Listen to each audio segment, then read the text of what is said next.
Tonight, a Tulsa City Councilor held a community conversation to talk about a condemned South Tulsa apartment complex and the plans in the works for it. The Vista Shadow Mountain Apartments near 61st and Memorial have been vacant since 2021. Fox 23's Paris Rain joins us live at Union High School where tonight's discussion was held. Paris, you found out one plan for the future of the apartment complex.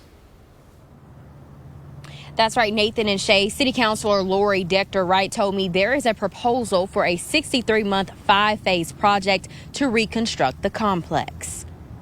And so I just thought it would be very important to get concerned citizens, stakeholders, interested folks in the room so that we could have a conversation about where we've been and where it looks like we're going. Many people who live in District 7 or near the former Vista Shadow Mountain Apartments at 61st and Memorial say they were glad to have this discussion because they have hopes for something to be done to the place. City Councilor Lori Dector-Wright says she wanted to hear their concerns while also letting them know proposals for the complex's future. It's been covered a lot over the last several years, but, people have dribs and drabs, and also to, bust some myths that have cropped up over the years, and then really take feedback and input from community members back to City Hall. She says permits are being talked about for Phase 1 of 5. Phase 1 will include 10 buildings with 64 units, and they expect it to be a year-long phase. This comes after the apartment complex was shut down in July of 2021 after a fire marshal deemed the complex as unsafe to live in. At the time, 200 people lived there, and they were all evacuated after several lived in homes with water damage, mold, exposed wiring, and some without walls or ceilings. How do we make sure that what happened in 2021 never happens again there or anywhere else in the city?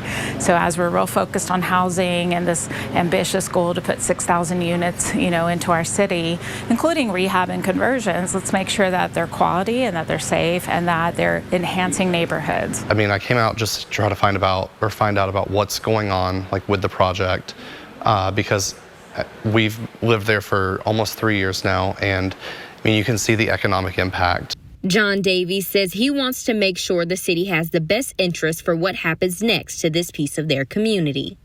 Definitely keep on them, because as we've learned through the meeting, the owner is the same owner who let it deteriorate, and so doesn't really have a good track record. And so I want the city representatives, city council, whoever it is, to stay on it and make sure that it's done right and not just going to disrepair again. Councilor Dector-Wright says she plans to have another meeting just like this with hopes of the developers being present in either August or September. But she says if you have any questions before then, you can just email her. Live in Tulsa, covering news that matters, I'm Paris Rain, Fox 23 News.